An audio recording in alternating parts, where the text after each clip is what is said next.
Oi, pessoal.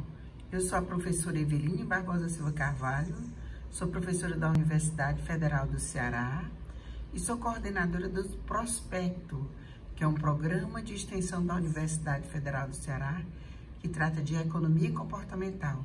Sou também professora do curso de Economia Comportamental do curso de Ciências Econômicas da Universidade Federal do Ceará. E hoje vou falar um pouquinho sobre os caminhos da ciência econômica para chegar até em economia comportamental. Então, a gente sabe que a ciência econômica que a gente dá hoje nos cursos de economia, ela tem como pressuposto a racionalidade. Então, é aquela ideia do homo economicus, que é uma pessoa individualista, que tem autointeresse, que é onisciente, tudo sabe, ou seja, não existe informação assimétrica ou falha de mercado, isso é também um pressuposto, e que está sendo maximiza sua satisfação ou utilidade. E do lado da produção, que por trás de toda produção tem sempre um ser humano, pessoas, maximiza o lucro. Mas de onde é que surgiram essas ideias? Essa ideia que é a base, o pressuposto de hoje da economia que a gente ministra nas salas de aula. Olha, eu vou mostrar aqui um esquema que evidencia como é que se iniciou e eu vou começar com Jeremy Bentham, 1748 a 1832. Ele é considerado o pai do utilitarismo, certo?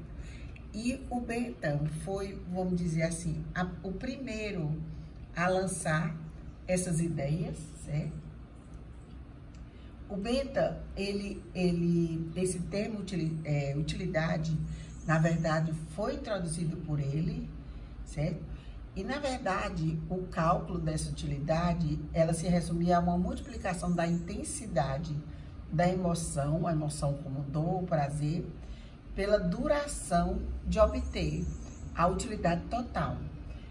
Então, na verdade, a gente via que era uma ideia relacionada a sentimento, a dor. Então, o mérito do Bentham foi trazer essa discussão, né, sobre, no começo do século XIX, sobre a questão da utilidade como uma medida e assim poderia ser utilizado o comportamento dos agentes.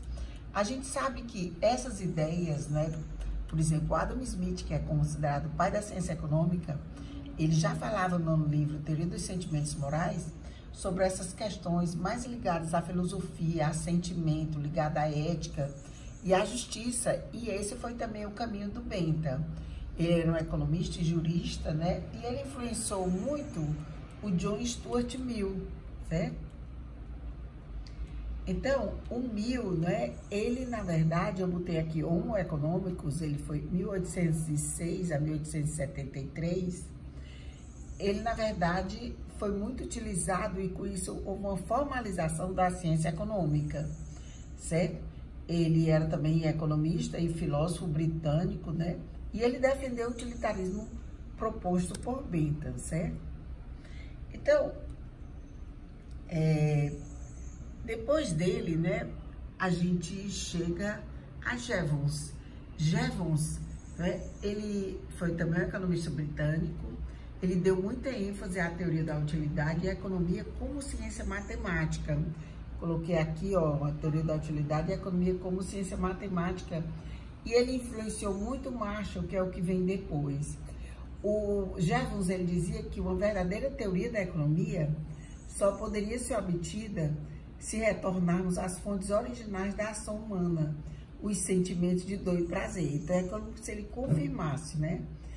E ele continuava dizendo que existem motivos quase sempre presentes entre nós, surgindo da consciência e da paixão. Então, nisso aí, a gente já imaginava que, apesar dele ter trazido a economia como ciência matemática, ele considerava esses sentimentos. Então, era uma situação que era como se já reconhecesse que existia mais do que a racionalidade em economia, certo?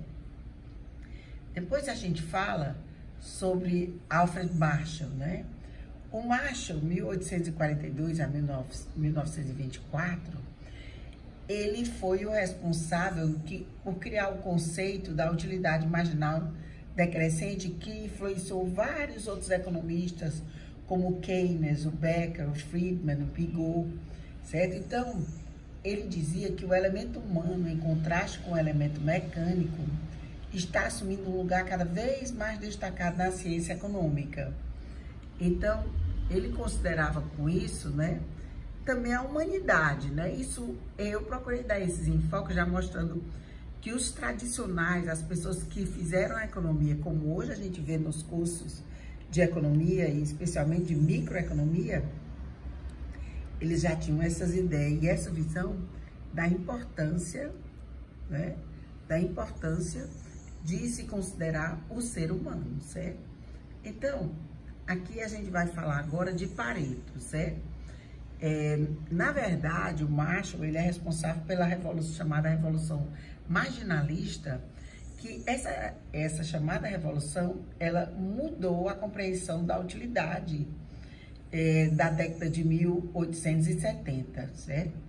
Ele dizia que a ideia era que o mais importante do que o conceito de utilidade total, que era fundamental para o pensamento normativo, né, como deve ser, era mais importante o pensamento de utilidade marginal para análise econômica, certo? E ele dava ênfase para fazer essa análise na compreensão de utilidade ordinal, que a gente vai já falar, certo?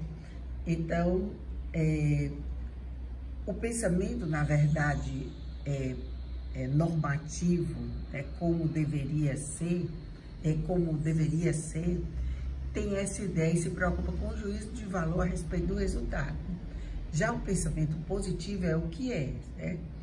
E esse, então, o conceito de utilidade, a partir desse momento, ele evoluiu na teoria econômica moderna de uma entidade psicofísica, como eram as abordagens anteriores, de prazer e insatisfação, para uns conceitos mais abstratos de preferência, né? E aí, o processo tomou dois rumos distintos, o ordinalismo e o cardinalismo, certo? Na verdade, a utilidade ordinal é uma forma de descrever as preferências do consumidor. Já a utilidade ordinal mede a utilidade de uma maneira precisa, certo? E a utilidade ordinal, ela surge mesmo com o Pareto, esse 1848 a 1920, de 23, certo? O Pareto, ele era um sociólogo e economista italiano, foi contemporâneo de Marshall e deixou muito clara a noção de preferência com o emprego ordinal de bem-estar, né? E assim ele generalizou a teoria da utilidade, né? Então, a partir do ordinalismo, né, que substituiu essa noção antiga de utilidade do prazer, tinha essa escala de preferência, certo? E tinha os axiomas, a completude, a transitividade, que são a base, né? Os parâmetros nos quais a gente faz as análises econômicas, certo? Depois, né, do Pareto, certo? Foi muito importante o John Hicks, de 1804 a 1989, ele consolidou e popularizou, então, essa utilidade marginal. E Samuelson, 1915 a 2009, ele introduziu o conceito de teoria da preferência revelada. Para Samuelson, uma teoria moderna do consumidor, ela deveria ser livre do conceito de utilidade e se basear em preferências do consumidor, que são reveladas por seus hábitos de compra, certo? O Samuelson foi um economista americano, né? E depois, né, na verdade, essa teoria da preferência revelada, ele considerava isso, né, em que as pessoas, perante duas cestas básicas de bens, por exemplo, X e Y, ela seria revelada por meio de uma escolha de uma determinada preferência. E era baseado naqueles axiomas de X ser preferível a Y de forma consistente, certo? Então, com isso, ele se descolava mais da ideia de utilidade, certo? Essa teoria da preferência revelada, Certo? Então, nós vamos passar agora, né, da teoria da preferência, nós vamos falar agora do que veio depois disso, que foi John von Neumann, certo? Que deu as ideias de utilidade cardinal, certo? Ele surgiu depois da Revolução Marginalista de Alfred Marshall, né? E desenvolveu a teoria da utilidade esperada. O Neumann era um matemático húngaro e o Morgenstern era economista austríaco. E eles dois lançaram as bases da teoria do jogo e da escolha sob incerteza. Foi muito importante porque eles lançaram essas ideias de incerteza, certo? Então, essa teoria da utilidade esperada, ela tinha como propósito modelar o processo de tomada de decisão em situações de risco.